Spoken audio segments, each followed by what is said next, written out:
Opa, bom dia, boa tarde, boa noite. Você que está acompanhando a gente aqui no canal do YouTube, @Itatiaia Agro, veio do rádio, está na tela agora do celular, na tela do computador.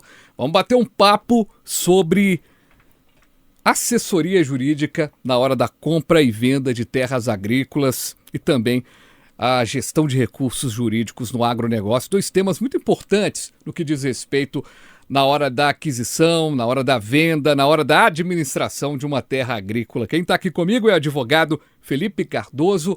Doutor, seja muito bem-vindo aqui ao nosso Papo Agro. Muito obrigado, Fabiano. Prazer é todo meu. Doutor, para a gente começar, o que a gente precisa destacar para quem vai adquirir um terreno agrícola, uma terra agrícola? O que ele deve observar em termos jurídicos para não cair em uma pegadinha?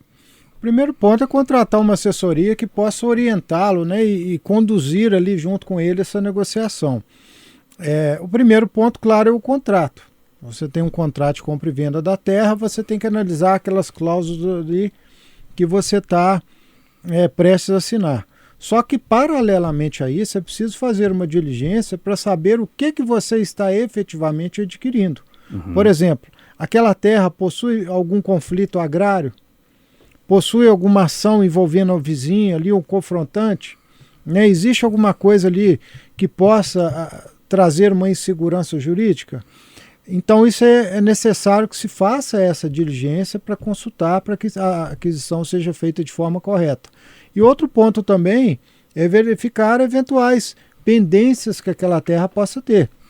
Por exemplo, multas ambientais, né, situações ali que a gente chama que acompanha a propriedade, porque depois que você adquire e descobre que tem uma pendência ambiental, um grande problema ali, você vai acabar assumindo aquele compromisso também ao adquirir a terra. Então o contrato e essas diligências externas, elas são essenciais para garantir a segurança jurídica do negócio que você está prestes a fazer.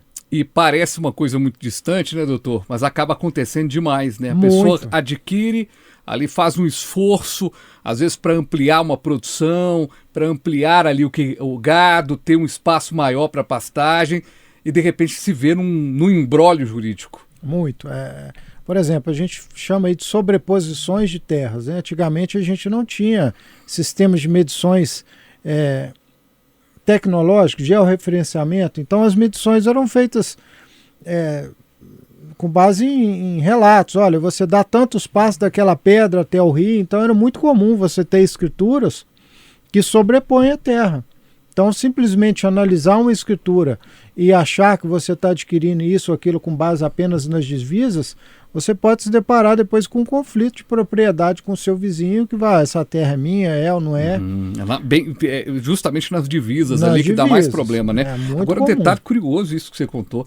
Então, quer dizer que tinha até quantos passos até a chegada, tinha isso na escritura. Muitas escrituras constam isso até hoje. Que interessante. Então, quando você se depara com uma escritura antiga, assim, que não está atualizada, é extremamente recomendável que seja feito um georreferenciamento para atualizar aquilo ali, para saber realmente onde vai a divisa, se você não vai ter problema depois. Agora, doutor, é muito importante também o nosso ouvinte, o nosso telespectador também no canal do YouTube, ele poder, de certa forma, ter uma ajuda jurídica, né? Ter uma assistência jurídica. Para o montante que está se colocando numa terra, para o investimento de vida que é ali, esse investimento ele é muito importante e não é coisa de outro mundo, né, doutor? Às vezes a pessoa, não, mexer com advogado vai ser caro. Não, é um custo dentro de um processo ali que é muito importante para você não ter dor de cabeça, né? É um investimento relativamente pequeno, eu não chamo nem de custo, mas sim de investimento, que você vai estar preservando um bem maior. Né? Mais do que o dinheiro, também a dor de cabeça que você pode ter futuro ali por ter lido um contrato por conta própria, por fazer uma compra boca a boca, vai lá e passa a escritura. Então é extremamente válido e indicado que seja feito através de uma assessoria. Agora, a pessoa hoje, ela faz a aquisição de um terreno e ela dá ali a sua entrada, faz um financiamento para conseguir, tem as linhas de financiamento aí para tanto do agro quanto financiamento aí de imobiliário mesmo, né? Que os produtores podem utilizar. É importante também, a gente está falando aqui de uma relação compra e venda do dono do terreno com o dono, né, com a pessoa que está interessada no terreno. Mas é interessante também a pessoa estar atenta às cláusulas ali do banco também na hora de um financiamento, né, doutor? Claro, a atividade rural ela é muito complexa, né? Muito mais do que a gente imagina. Então existem produtores de tudo quanto é tamanho, até empresas que atuam aí em âmbito global, fornecendo produtos aí em âmbito mundial. Então existem diversos contratos que o produtor pode se deparar no curso da exploração da terra, que vai desde um financiamento bancário, que aí você também precisa ter uma ciência ali do que você está assinando ao pegar um crédito, né, e verificar até mesmo alternativas que sejam mais viáveis ao produtor. Tirando essa situação do financiamento, você tem, por exemplo, contrato de fornecimento, né, você fornecendo algo para algum comprador, seja em âmbito nacional ou até mesmo internacional, por exemplo, alguém que produz fruta, né, vai ali, pega um dinheiro no banco e aí tem que analisar aquele contrato para fazer um investimento para produzir manga, por exemplo. E aí você, no outro lado, você assume um compromisso com uma empresa de fornecer aquele produto numa determinada época, qualidade, quantidade, e você tem que se cercar de cuidados, porque por questões climáticas ou N fatores, você tem claramente ali imposições de multas, responsabilidades que você está assumindo. Então você tem que ter uma ciência de qual o risco que aquele contrato está te impondo.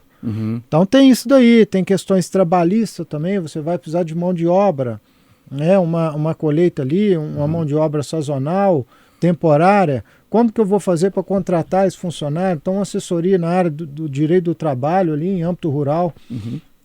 E a questão ambiental também, né? Fazer essa gestão do meio ambiente, porque isso, hoje com essa exigência, né, aí até mesmo em âmbito global, se você faz um desmatamento, por exemplo, para fornecer gado, para cultivar, para estender, você pode se deparar depois com uma realidade contratual complicada. Olha, você violou aqui, você desmatou, não compra o seu gado, o seu produto aqui, fica complicado para o produtor.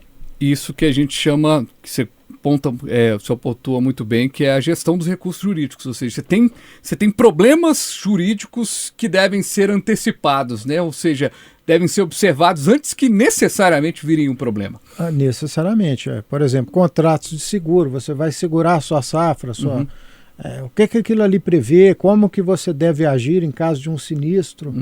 Então a atividade rural hoje ela é muito rentável, né? Nós estamos vivendo um cenário aí de franco crescimento do agro, mas que exige uma profissionalização. A gente vê que até mesmo o pequeno, aquele produtor, por exemplo, de café, que tem uma lavoura pequenininha ali, ele já consegue extrair dali uma renda considerável, né? Se a gente tomar por base hoje o preço do café, então não é algo que a gente pode tocar mais como se fazia antigamente, aquele pequeno produtor que vai na rua só para fazer a compra e volta. É preciso ter uma assessoria para profissionalizar essa gestão. E se a gente pensar que o produtor aí de médio porte, de café, por exemplo, ainda no exemplo, que antigamente ele dependia necessariamente e exclusivamente de uma mão de obra humana, hoje ele pode de repente adquirir um maquinário para ajudar aquilo também tem que ser comprado analisando as questões jurídicas, as revisões todas, ou seja,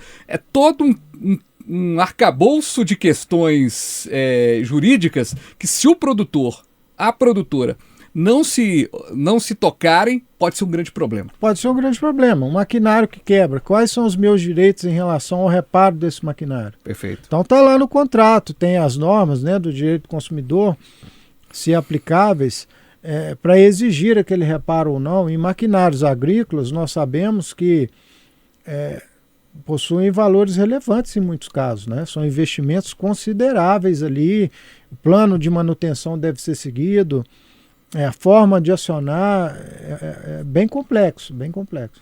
Doutor Felipe Cardoso, advogado, esteve aqui com a gente. Doutor, obrigado, viu, pelos esclarecimentos. Quem quiser te encontrar aí, continuar esse papo, né, saber mais detalhes sobre essa busca por uma assessoria jurídica e também dicas, né, do que como lidar e acompanhamento, como é que faz? É só entrar em contato conosco, né? A gente pode seguir nosso Instagram, que é Felipe Cardoso ADV, com PH em vez de F, e através do escritório de advocacia que a gente comanda. Perfeito. Doutor, mais uma vez, obrigado. Eu que agradeço. E você acompanha nosso Itatiaia Agro no rádio, nas plataformas digitais, a rádio mais ouvida do Brasil. Até o nosso próximo Papo Agro aqui no canal do YouTube. Valeu!